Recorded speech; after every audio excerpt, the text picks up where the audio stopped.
ایک دفعہ میں دعوت میں بیٹھا تھا، اذان ہوئی، اب وہ میزبان نے بڑی مشکل سے کھانا تیار کیا، اتفاق ہے کھانا لیٹ ہو گیا۔ اب لیٹ ہو گیا، بیچارے کو سب صلواتیں سنا رہے ہیں اس کو، بھائی نماز کا ٹائم ہو رہا ہے، یہ ہو رہا ہے، اس بیچارے کو دیر ہوئی۔ اب اس نے جیسے ہی کھانا لگایا تو پتہ چلا نماز میں 3-4 منٹ رہ گئے۔ اب وہ زیادہ تر دیندار حضرات تھے، نمازی، وہ اٹھ کے جانے لگے۔ میں نے سب کو بٹھایا، میں نے کہا بھائی کھاؤ یار، اس نے اتنی محنت سے لگایا یہ، اب آپ نماز پڑھنے جاؤ گے، کھانا ٹھنڈا ہو جائے گا، اس بیچارے کی جو ساری محنت ہے وہ برباد ہو جائے گی، اور جب سارے جائیں گے تو اس کو وہ کھانا اٹھا کے واپس رکھنا پڑے گا۔ پھر کھانے کو ایک دفعہ نکال کے جب دوبارہ دیگ میں ڈالا جائے، اس سیٹنگ پہ تھوڑی آ سکتا ہے پھر دوبارہ، سمجھ آ رہی ہو؟ یہ جو ماہرین دیگیات ہیں ان سے پوچھیں آپ، کھانا ریورس نہیں ہوتا کھانے میں، جو لگ گیا تو کہہ رہے نہیں نماز، ہم کھانے کے پیچھے نماز چھوڑ دیں۔ میں نے کہا بھائی نبی صلی اللہ علیہ وسلم نے فرمایا، حدیث ہے، اذا وضع العشاء فابدؤوا بالعشاء، جب رات کا کھانا رکھ دیا جائے تو پہلے کھانا کھاؤ، نماز بعد میں پڑھو۔ اس حدیث کی وجہ سے عبداللہ بن عمر رضی اللہ تعالیٰ عنہ، جن کا گھر مسجد سے بالکل قریب تھا، بعض دفعہ اقامت کی آواز آ رہی ہوتی تھی اور عبداللہ بن عمر کھانا کھا رہے ہوتے تھے۔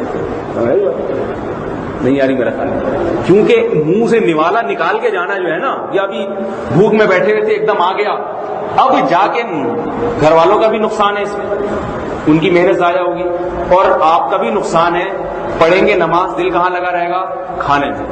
غصہ امام پہ لگائیں گے، نکالیں گے، اتنی لمبی رکعت پڑھاتا ہے اور جناب اتنی سلام پھیرنے میں اتنی دیر لگا دیتا ہے۔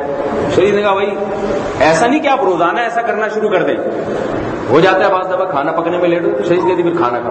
حضرت مفتی شفیع صاحب نے فرمایا کہ مفتی تقی عثمانی صاحب فرماتے ہیں کہ ایک دفعہ کھانا لگ گیا ہمارے گھر میں، نماز کا ٹائم تھا، تو ہم لوگوں نے کہا پہلے نماز پڑھ لیں پھر اطمینان سے کھانا کھائیں گے۔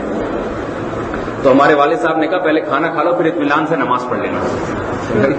اطمینان نماز کے ساتھ ہونا چاہیے، کھانے کے ساتھ اطمینان اتنا ضروری نہیں ہے۔ تو شریعت نے اس لیے کہا کھانا کھا کے تسلی سے نماز پڑھو، کسی اور طرف پھر توجہ نہ لے کے جاؤ۔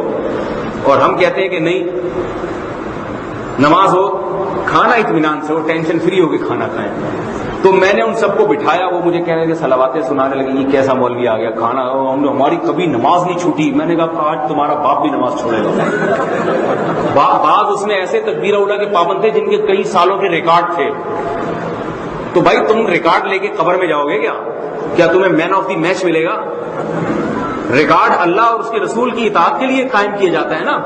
تو اللہ اس کے رسول کہہ رہے ہیں بھائی کھا لو تو کھا لو بیٹھ کے آرام سے، ہمیں گریوی میں جب جماعت کا ثواب مل رہا ہے فری میں، تو جب اللہ دے رہے ہیں تو ہمیں تو ثواب چاہیے۔